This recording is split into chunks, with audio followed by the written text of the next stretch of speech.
What if I told you that you are currently living through a time window that is more powerful, more sacred, and more beloved to God than the days of Ramadan? We spend the entire year waiting for the final 10 nights of Ramadan. We isolate ourselves, we stand in long prayers, we weep, and we search for Laylatul Qadr. And we should. But there is a silent season that slips by every single year, completely ignored by millions of Muslims worldwide. A season that the Prophet Muhammad ﷺ explicitly described as the greatest days of this entire world. The first 10 days of Dhul-Hijjah. Think about the weight of those words. The creator of the universe, the one who owns time itself, looked at the calendar of the human race and selected these exact 10 days to be the peak of spiritual opportunity. To understand the magnitude of what we are dealing with, we have to look at the text. In Surah Al-Fajr, Allah swears an oath. He says, "By the dawn and by the 10 nights." The giants of Islamic scholarship, including Ibn Abbas, Ibn Kathir, and Al-Qurtubi, unanimously agreed that when Allah swears by the 10 nights, He is specifically talking about the first 10 days of Dhul-Hijjah. In Islamic theology, an oath taken by Allah is not just a poetic statement.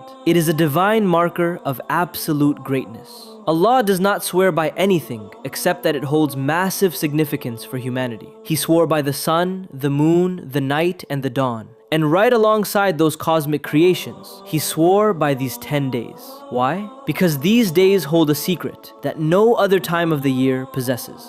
Let us address the elephant in the room. The question that shocks almost every Western Muslim when they first hear it. How can these days be greater than Ramadan? The great scholar Ibn al-Qayyim resolved this dilemma with a beautiful, precise breakdown that changes your entire perspective. He explained that if you look at the nights, the final 10 nights of Ramadan are superior to all other nights because they contain Laylatul Qadr, a night better than 1,000 months. But if you look at the days, the daylight hours of the first 10 days of Dhul-Hijjah are superior to the daylight hours of Ramadan. Think about the psychology of this. In Ramadan, the spiritual energy is handed to you on a silver platter. The devils are chained, the entire community is fasting, the masajid are packed, and the atmosphere is naturally charged with devotion. It is easy to be good in Ramadan because everyone around you is trying to be good. But Dhul-Hijjah is different. Dhul-Hijjah arrives while the world is running as usual. The businesses are open, the music is playing, the distractions are everywhere, and the devils are free. This is exactly why righteous deeds are more beloved to Allah during this time. When you decide to fast, when you decide to wake up for night prayer, when you decide to guard your tongue and give charity while the rest of the world is completely oblivious, that is true sincerity. That shows Allah that you are not just riding a cultural wave. You are actively chasing His pleasure when it is hard to do so. Let's look at the authentic statement of the Prophet ﷺ that leaves the companions completely stunned. Ibn Abbas reported that the Prophet ﷺ said, "There are no days in which righteous deeds are more beloved to Allah than these 10 days." The companions, who were trained in the theater of ultimate sacrifice, who understood the immense reward of defending the faith, asked the question. They asked, "O Messenger of Allah, not even jihad in the path of Allah?" Look at how they calibrated greatness. To them, the absolute peak of human action was to put your life on the line for the truth. The Prophet ﷺ looked at them and replied, "Not even jihad in the path of Allah, except for a man who goes out with his life and his wealth and returns with absolutely nothing." Let that sink into your mind.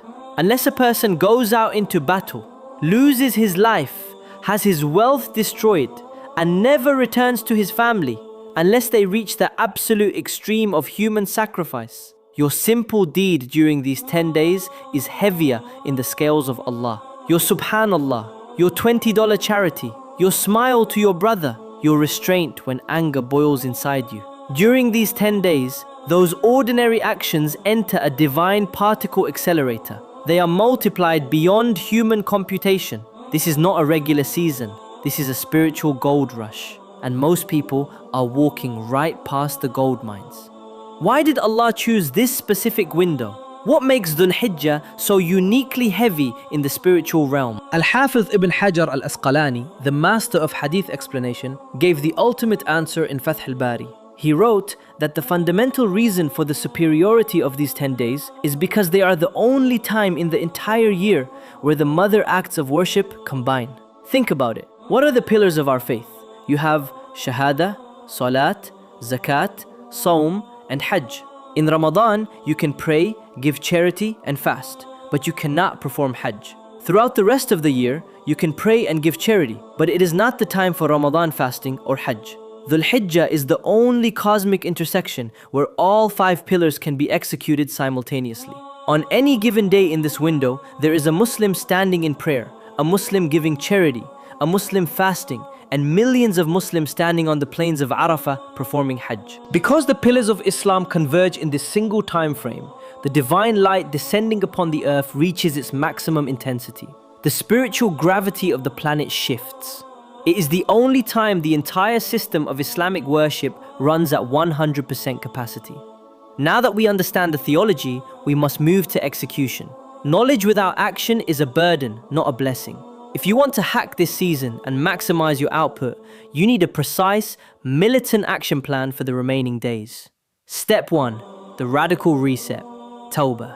You cannot build a towering fortress of rewards on a foundation of toxic sins. Before you pray a single extra unit, before you spend a single dollar, you must sit down in a quiet room, look at your life, and make a sincere repentance to Allah. Tawbah is not just an utterance of words. It is a psychological turning point. It means looking at the bad habits, the toxic relationships, the hidden sins you commit when the lights are out, and saying, "Oh Allah, I leave this for you. Protect me from going back." Sins act as weights on your soul. If you don't drop the weights, you cannot run the 10-day sprint. Step 2. The power of fasting. It is the established sunnah of the Prophet ﷺ to fast the first 9 days of Dhul-Hijjah. Fasting shifts your biological and spiritual frequency. It humbles the ego, clears the mind, and keeps your soul in a constant state of worship from sunrise to sunset. If your health or your schedule does not allow you to fast all 9 days, do not throw away the entire reward. Fast the Mondays and Thursdays, fast the weekends, and above all else, ensure that you do not miss the crown jewel, the day of Arafah. Step 3. Flood your reality with dhikr.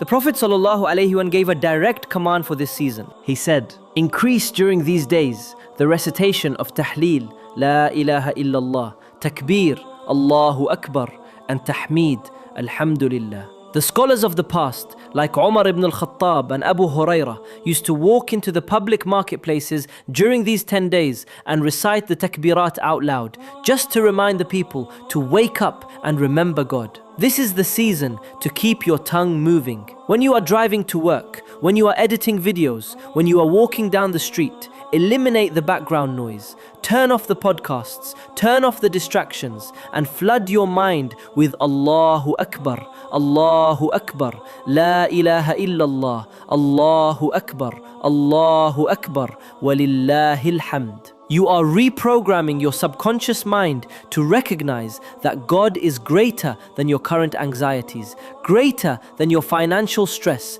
and greater than your worldly ambitions. Step 4. The hidden charity, sadaqah. Set up a daily recurring charity, even if it is just $5 a day. The consistency of giving every single day during this window ensures that you catch the reward of charity on the most beloved days to Allah. Give it secretly, give it intentionally, and watch how Allah opens doors of provision you never knew existed. Everything we do in these 10 days is a slow, steady climb up a mountain. And the absolute peak of that mountain is the 9th day, the day of Arafah. If you lose focus on any other day, you cannot afford to lose focus on this day. The Prophet ﷺ said, "There is no day on which Allah frees more slaves from the fire than the day of Arafah." Think about the mercy pouring down on that afternoon. Allah descends to the lowest heaven in a way that befits His majesty, looks at the millions of flawed, dusty, exhausted human beings standing on Mount Arafah and boasts about them to the angels. He says, "Look at my servants. They have come to me from every distant place seeking my mercy. Witness that I have forgiven them." And for those of us who are not standing on the mountain, who are sitting in our rooms in London, New York, or anywhere else in the world, Allah gave us a shortcut. The Prophet ﷺ was asked about fasting on the day of Arafah, and he replied, "It expiates the sins of the past year and the coming year. 2 years of forgiveness for a single day of hunger." That is not a calculation based on justice. That is a calculation based on pure, unadulterated love and mercy. It is an offer that no rational human being can refuse. My brothers and sisters, time is the only resource we can never buy back. The clock is ticking, the days are moving, and this divine window will close very soon. Do not let these days be just another week on your calendar. Don't let them pass like regular days while you stare at screens and chase the illusions of this world. Make a decision today to change. Commit to the sprint. If you are locked in, if you are ready to take this challenge seriously and transform your life, I want you to leave a comment below right now. Write, Allah is enough, to declare your reliance on Him for this journey. Don't forget to subscribe and share this guide with someone who needs to wake up before this season ends. May Allah accept your actions, forgive your past, and make these 10 days the turning point of your destiny. I will see you in the next video. Assalamu alaikum wa rahmatullah.